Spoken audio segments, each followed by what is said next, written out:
What is going on, everybody? Welcome to Off the Top Rope, Off the Mic Sports Network. So the day that a lot of WWE fans have been dreading, some who are actually counting the days because they don't like him, is a very divisive figure in WWE. Despite how popular he has gotten with the audience, Karrion Kross, his WWE contract, according to him, in an hour-plus long documentary released on his YouTube page on Sunday, late afternoon, early evening, Karrion Kross is officially no longer with WWE, at least if you believe what's going on in that video. It was a very long, very deep documentary where he delved into some topics that you probably didn't expect him to go. Like, he basically said, hey, I was approached in January, or I wanted to renegotiate my contract in January. Some stuff that WWE officials were telling him that, like, hey, don't interact with the fans, like, because you're supposed to be playing a heel. And he was really pissed off. And like, I think he acknowledged that that famed promo after WrestleMania was in fact a work. Um, so I've been talking a lot about this on the channel as far back as 5 days ago. After SummerSlam, when we saw the seemingly looked like a curtain call, and then the reports that after the Raw after WrestleMania, or not Raw, the Raw after SummerSlam, he and Scarlet were not there, and their contracts were due to be expiring this weekend. They have expired, and a lot of people are, engagement farming, panic engagement farming, as to, not knowing what really is happening right here. Because I posed the question a week ago where I was kind of genuinely unsure of where this was going to end up. But seeing the book promotion that he's been doing, he said a lot of things publicly about how he wishes he would resign. And then obviously this contract got to the point. There was a report actually from PW Insider that basically said that him and Scarlett were offered contracts, but they walked away. For whatever reason, they walked away. So this is a really fascinating situation to watch, because we have not seen something like this in a while. And I don't care what any of y'all say to me, and I know some people, smart asses in the chat, are going to say, Mike, the whole R-Truth thing, it was the exact same thing. Guys, R-Truth was not a work. That was absolutely not a work. They brought R-Truth back. They were going to let him go. And then fan outrage got to a point where it did, that R-Truth was brought back. And they got a viral moment out of it, and that's all they got. You can't convince me that that was their plan. That was not their plan. Now, here with Karrion Kross is very, very different, because the way I look at this, that, even going into the end of his contract, he's been very public about saying things, whether it be, on WWE product or on his social media, promoting this documentary, promoting his book. This is different, which is why I'm leaning into the fact that I think that this is a work. I think he's going to get book publicity. I think he got like 8,000 views within the first couple hours of this hour-long documentary that he released on social media. Really in depth. I highly recommend you guys go watch it.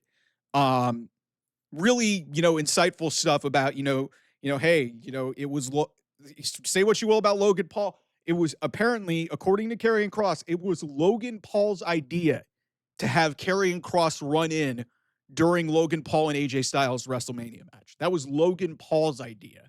So there was some inside baseball stuff. Some people will say it's a lot. It kind of was a little bit of unreal, even though it wasn't WWE produced. It was really well done. And like I said, you had inside clips of all the things that, he said. So there was that. And, obviously a lot of this got leaked on social media. And then Scarlett, his wife, on social media, tweeted the following a little after 8 Eastern time on Sunday night. Said, my time in WWE has been an incredible ride, and I can truly say it's been the best locker room I've ever been a part of. These people aren't just my coworkers, they're family. I love you all. I'll deeply miss seeing you every week. To the fans, you've never just been a crowd. You've been our partners in every fight, and the reason we give everything for this. From the bottom of my heart, thank you. The next chapter starts now, and I'm ready to bring something unforgettable to any stage, anywhere in the world. If you want the smoke show, because if you guys remember back to TNA on your show, let's make it happen. She puts out her email address for bookings and appearances. So that kind of set off a different fire alarm of like, oh man, this is actually starting to become real, that she publicly put that out there. again, there's nothing here that leads me to believe that they're leaving. Karrion Kross has got this, he's got this documentary that he had come out. He's got this book that he's got coming out. Word is they were supposed to travel in to Brooklyn for last week's Raw, and he wasn't there. So, considering we all got worked, or a lot of you got worked with the Seth Rollins injury, I'm led to believe that this is, I think that realistically, a lot of people are going to surmise, and, a lot of people in the fan base don't want him back. He's a very, for, as popular as he's gotten, and We Want Kross has gotten up to #1 on social media in the last handful of hours. There's a lot of people who want him back. There's a lot of people who think he can't wrestle. He's a very interesting character. He's adequate in the ring. I don't see anything wrong with him. And the fact is, he got over with the audience and the people that really want to see him. And it's a shame that this was one of Triple H's first major rehires 3 years ago when he first came back to this company. Signs a 3-year contract. It expires. And here we are, man. Like, it's wild that after 3 years, one of, the pet projects of Triple H is out the door. That's why it's hard for me to believe that they're letting this go to the market. But and then I get to, like, where would the next phase be? To me, I think this is a work. I think he will be back in WWE. I don't know how they're going to do it. I don't know if they're going to bring him back as Karrion Kross or if they're going to bring him back as Killer Kross. I don't know. But this is not our truth. Our truth is a comedy act in his 50s who we all love and respect, who got very, very popular and got a lot of sentimental and, a lot of support after a shock move that he was let go after he had a high-profile match with John Cena. And people thought he was done dirty. Look what happened. They brought him back. You can't tell me that was honestly part of the plan. They would have had to have had something more substantial planned for him. They have one match with John Cena, a couple viral moments, like when he cut his hair, and then, obviously he was the piece to the whole, Damian Priest and Aleister Black, piece to that puzzle, and then obviously a piece to that whole John Cena CM Punk pipe bomb thing, which was probably the best thing of John Cena's heel turn. Now he's just a goofball comedy character again. Nothing changed. So, but to anybody out there in AEW land or in the pro wrestling space who is trying to, because there's a lot of AEW fans are like, no, we don't want him. We don't like him. We don't want popularity. Let me sound the alarms here for any AEW fans who do think that Karrion Kross is going to go over to AEW. I highly suggest you look up Don Callis and Scarlett Bordeaux, because there's some really bad allegations out there that I'm not going to talk about on here that happened of a sexual assault nature. They were very vague, but they have been out there for years, since Don Callis was an executive in Impact Wrestling. If you remember that, before he went over and became a very heel manager character in AEW with Kenny Omega, and now obviously has literally half the roster in his Don Callis family. I highly doubt, unless there is some sort of bridge that has been, amended, which I don't know how you can do that if you're Karrion Kross, if your wife was allegedly sexually assaulted by somebody who is a prime character in AEW. I highly doubt that that's even feasible. So if he's leaving, maybe he goes to AAA. He had some success in AAA. Maybe he goes back to the independent scene. He's a very accomplished. He's got films and books and stuff. Maybe he doesn't wrestle for a while.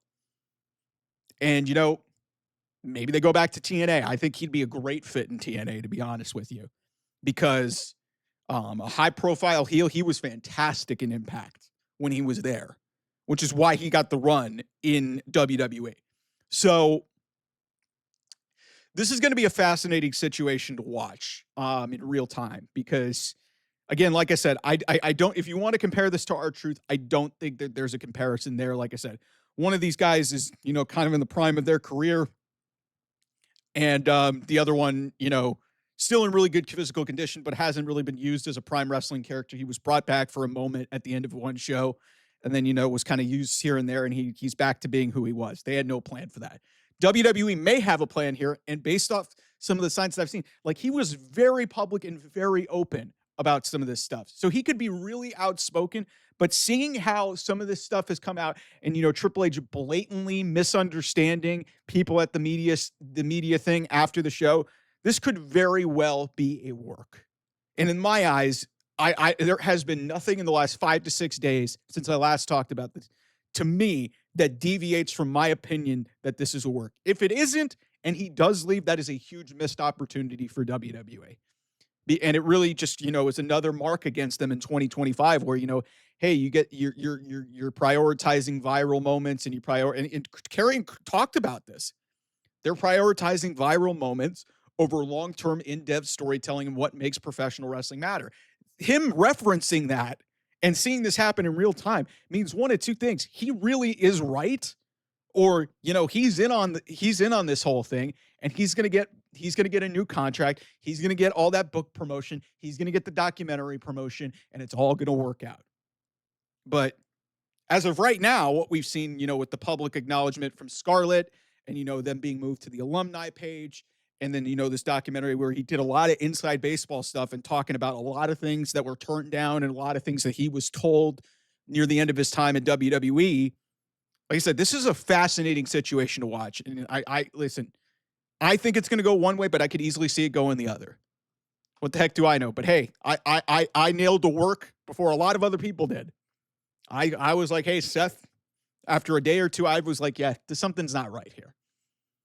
So let's let it play out, everybody. The kayfabe is kind of back here. The fact that we're guessing this and seeing if it's a work or not makes it very interesting. So we'll see. Anyway, thanks so much. I'll see you guys soon. Bye-bye.